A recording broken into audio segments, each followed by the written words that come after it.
1978, when I was 14, I was kicked out of most high schools in the district, and I wasn't going to school. I was hanging out downtown, not living at home, and I needed to go to school. So I heard about GAP, and I got on the waiting list. I fell in love with that school from the moment I walked through the front doors, that I knew that that was going to be my home. Well, it wasn't a public school. It was a house. So it was a real kind of relaxed atmosphere. Being a house, the girls seemed to be relaxed. The teachers and counselors were welcoming at the beginning. So I just felt at home and at ease. Mm-hmm. And I knew right away that that's where I wanted to be. I think for the first time in my adolescence, or all my 14 years, I had adults that were asking me questions about me that were respectful and that they cared about me and were interested. So up until that point, my interactions with adults were really negative because I was a badass. You know, I was the kind of kid parents didn't like. Teachers didn't like in public school. I mean, there was the odd drama teacher that was different and could see that I was a good kid, but at GAP it was different. Those people, the teachers and counselors, just treated me like I was a human being for the first time ever. So that was really different. They listened. They didn't preach. Mm-hmm. They didn't judge. They just listened. Mm-hmm. And I think, and as time progressed, they listened to my stories, so they really understood, whereas other counselors in public school never understood the kind of family life that I was telling them that I had. The counselors and teachers really got it, that it wasn't great. So it was all about listening and respect.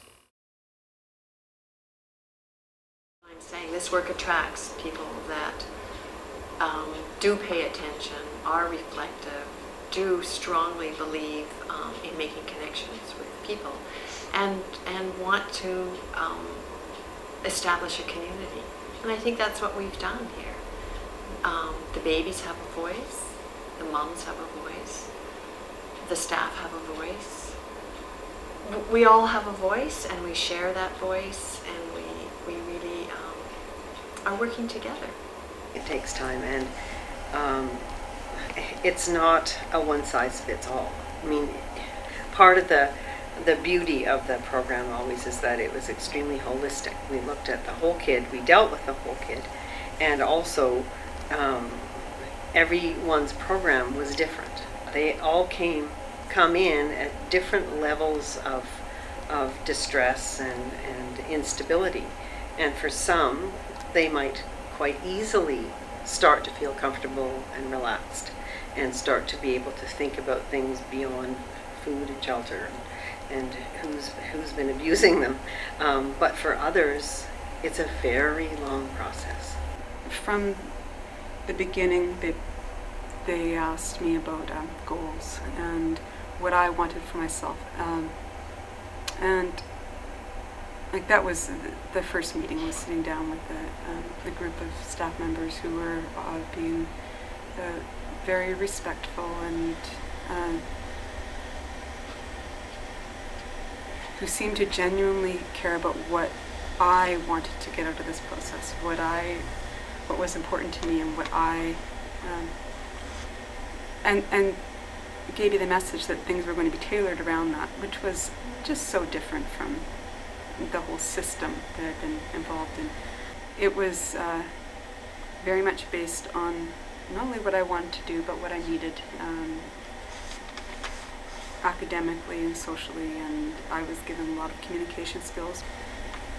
And there was so much group work. that it didn't take too long before I started to become a member and belong within this group of students, and to be supported by staff. And I had never felt respected by adults before like that they really genuinely were there to see me succeed. But it was more, they created the atmosphere where I could become part of this group, and the group, belonging in the group, that's what made the difference for the first time, feeling this connection with other people, and to feel respect from other people, but also a sense of that everybody else isn't perfect and doing well. They're struggling, and I can help support them with that. That may seem really basic, and now, to me, obviously, that's the way it is for other people. But then I didn't understand that, so it was a really big deal to become part of the group and to feel like I belonged, and to make really strong friendships, and to be getting a lot of the life skills that I just hadn't gotten within my home. With GAP, when we moved in with options, they always had a community meeting where the students contributed to the agenda, and it was everything from, people aren't washing their cups, which is always forever on the agenda. Any GAP student can come back and find out that the kitchen is still not being cleaned to whoever's standards, right? And I always have this theory too that, if we ever got to the point where everybody cleaned up after themselves, or, those daily things, that the world's problems would be solved. One of the things that we really wanted was for the girls to learn, and this would be a common thing that would probably come back from other educators, is you want them to learn how to be responsible human beings. And our assessment at the time is, well, they're coming out of a system where they're not given any responsibility. So one of the things that we wanted to do was to give them responsibility. So that was a piece of that meeting. You become responsible for your peers, you become responsible for your own behavior, and what that looks like. I think having that dynamic there of the mixed group was huge for all of us in teaching how to resolve problems, how to work together with people of different backgrounds, which is huge for any kind of like job skill education, like just living in society as a functioning person, right? I think that it felt good as a young mom to be able to look at someone else who is 2 birth controls away from making the same, I don't want to say mistake, because it was not a mistake, you know what I mean, but from being in the same situation that you were, which, is a phenomenally wonderful situation, but it might have been a little easier had you done it 2 years down the road, right? So to be able to influence them and kind of be their birth control, they were like, you guys are our birth control, because they would come, and it gave us a relief, because they would come and, they'd help us, and we were all friends, and they were like, oh, some of them would come over and be like, can I, we're gonna have supper together, but because they didn't have their own children, they would, play with my daughter while I was cooking, or, it just became such a support system, and learning how to support each other as women, regardless of our background. Being strong, authentically empowered, capable women. So perhaps having a different role model than you might be used to. I think that's the primary purpose of this program. But it's pretty emotional heart work. It's not just intellectual work. And so it is a real challenge, and we are constantly figuring and juggling whose primary needs are in focus right now, or who are we serving? And so I think we talk a lot, we debrief a lot, we hope a lot, and we just do the best we can and try to be as supportive and loving and nurturing to the whole family as we can. Comfortable, it was very safe. Every day was a learning experience.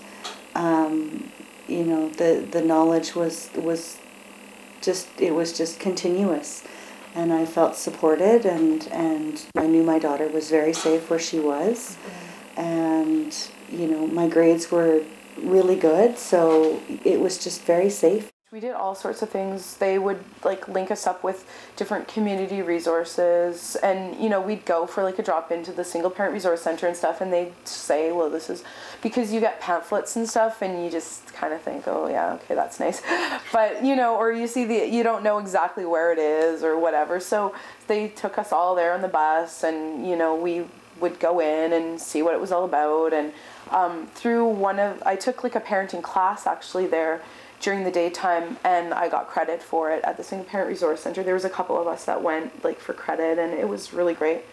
To those girls that were gappers, that like I think we probably like we counted, we're like we prevented 60 teen pregnancies today, like, and it was this ongoing joke, but it was true. Like we brought the reality home to them that this isn't a romantic, oh, your boyfriend's gonna love you forever because you have his baby, or you know, or oh wow, you're gonna be in a bikini after you have a baby. Like the Lansdowne, like there was at the school right there were some girls that were like, I want to have a baby, I want to have a baby, and I looked at them and like, babies are great, but they're a lot of responsibility. And they were like probably 11 or 12 or something, and they were like, no, I'm gonna have a baby because I think I could do it. And they just kind of started going on this like, oh my god, like Ricky Lake kind of episode. And I'm like, these are stretch marks. Like I just put my shirt, I'm like, these are stretch marks, and they're like, oh, and I'm like, you would not have known that, you know, if you hadn't been in that kind of environment. But they were just like, oh, like devastated. And I'm like, well, and that was the girls at Gap. Like we got comfortable enough to share with them our stories of what it's like to have an abusive, like horrible boyfriend at 14, and you know what I mean, what it's like to have to fight welfare when you're 16. Like, you know, you should not, like 16 years old, you should not have to go to a welfare tribunal and fight for your right to even just exist and to go to school. Like that was disgusting. Like I had to fight to be able to go to school. It's like, do you have to argue your way to get to work in the morning? Like, you know what I mean? And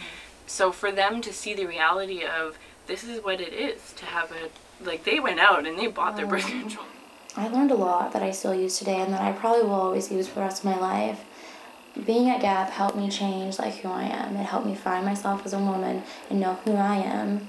It helped me realize like I got so many relationship skills that I probably would never have gotten if I didn't go there. And it helped me to set goals in life, to figure out what I want to do, and to know that I can do it and that I can do anything that I set my mind to.